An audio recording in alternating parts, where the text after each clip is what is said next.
First though, some people love to shop till they drop, but Russians seem to prefer to queue till they drop. A new study by consumer group Mystery Shoppers says that Russia has the longest and slowest queues in Europe. So just how long does it take to get to the till here? Well, let's find out. Courtesy of Primetime's Ivor Bennett, who has the answers for us. Good evening to you, Ivor. So, just how big a problem is this? Give us a few figures, please. Well, I'm standing outside what was the first McDonald's to open here in Russia. And when it opened back in 1990, people were queuing for literally days round the block to get their hands on what was then luxury goods. That was back in the Soviet Union. It's not as bad as that now, but it's still pretty bad. According to this survey, people wait here in queues on average for a whopping 27 minutes. And it's made to look all the more worse when you compare it to other countries in this survey. Second place is Italy, and they're way down at 14 minutes, so that's about half the time. And the quickest country, Sweden, people have to wait on average just for 2 minutes. So Russia really is lagging behind the rest of Europe. And in terms of the overall average statistics, Russia is dragging the continent back and holding it back because, for example, the wait in banks, when you include Russia in the stats, is 19.5 minutes on average across Europe. When you exclude Russia, that time is slashed in half down to 9 minutes. So Russia is really lagging behind, but that probably doesn't surprise you, even if you haven't lived here for very long, because it hits you as soon as you arrive. As soon as you land at Sheremetyevo Airport, for example, you end up queuing sometimes for almost an hour to get your passport stamped. You see empty booths where people could check your passport, but they only ever employ 2 or 3 people at a time, so you end up queuing for hours. But according to this survey, the worst offenders are state organisations here in Russia, followed by banks and then shops. Okay, that's quite an embarrassing situation here in Russia. Why is it like this compared to the rest of Europe? Well, I've got a few reasons for you, actually. Firstly, it's simply because cashiers don't work, and when they do, they're very, very slow. For example, if you go into a supermarket during rush hour in the evening, everyone's clocked off work, you'd think they'd employ as many cashiers as they can, but you end up queuing just for one cashier because all the rest are empty, and you look up, you see all the cashiers there standing idly by on their so-called technical breaks, and so everyone ends up queuing for ages just to get their pint of milk or whatever.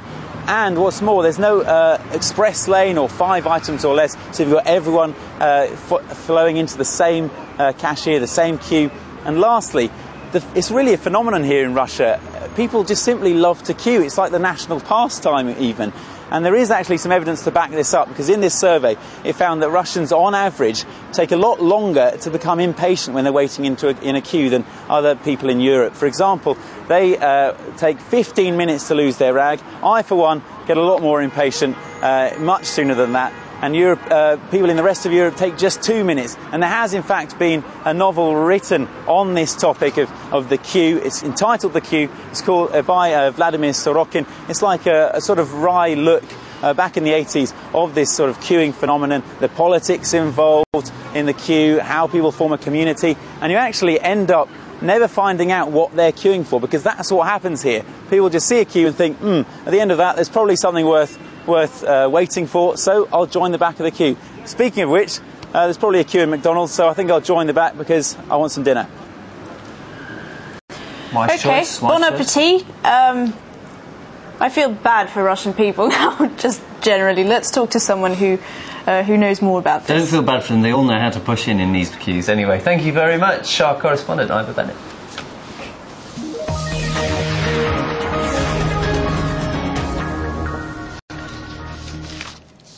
For more, we're joined by Oksana Aulchenko, the head of NEXTEP, the company that's responsible for the Russian part of the survey. Thanks so much for joining us. So how, and moreover, why has the situation with queuing up changed here in this country? Well, compared to the year 2008, it really changed, and the queues became longer because during the crisis of 2009, some companies were downsizing the business, controlling costs, and of course, they were spending less on training, on education, and on customer care programs. Traditionally, what have been the places where you would see the longest queues in this country? Well, Actually, these areas are similar in all the countries within the survey. So these are post offices, banks, and also train stations. So that's the tradition. What's happening now? Is it the same? It's better than it was, 20 years ago, but still it's not so good. I know that in some European countries the situation's a lot better because you've got the ticket that's given to people, they sit down and they're called to the counter. Is that a system that's used very much in Russia? I've seen it once or twice in Sberbank, but I don't know how common it is. Yeah, mostly this is used in banks, and in other type of businesses it's not so common. But I think, and what I see, some companies are trying to invent it. But of course we're not going to have it, what I think, in big outlets, for example, or big stores, like we can see it in United States, for example, sometimes. But could that have affected the results in Russia? Was it taken into account? Yes. When you have this ticketing system, it's also an instrument to control what your frontline staff is doing. Because you can control how much time they spend on each particular client, on each particular service they give. And when you don't have it, actually it's easy for them not to do their job as well. Queues, of course. Yeah, that's true. Also, queues in Russia tend to be hectic and unnerving. People try to push through. Is that the fault of the people?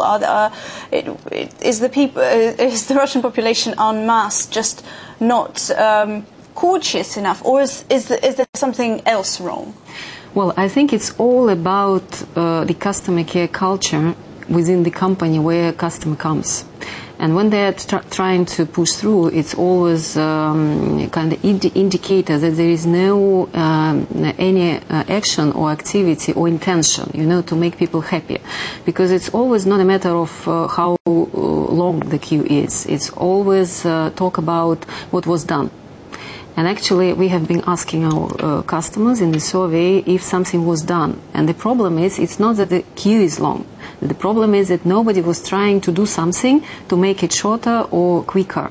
For example, there was a case in the survey when in Greek bank there was a queue, 75 people in a queue, but they managed it within 1 hour and a half. So of course you can believe if it happened here with our approach, that probably would last 3 or 4 hours maybe. And I think that in Russia not everything is bad. Everything goes for better, but still some companies are not really paying attention to the things to do. And what can be done in a situation when people are getting agitated, when they're trying to be the first one at the counter? Well, of course, there should be somebody at least making people to calm down. A manager. Yes, and a manager or assistant or consultant. And maybe there should be special service, and we can see it in some banks, for example, when there is a person assistant asking what kind of operation client is going to do. Because some clients, maybe they're ready to do this operation by other means, but they don't know that there is such an opportunity.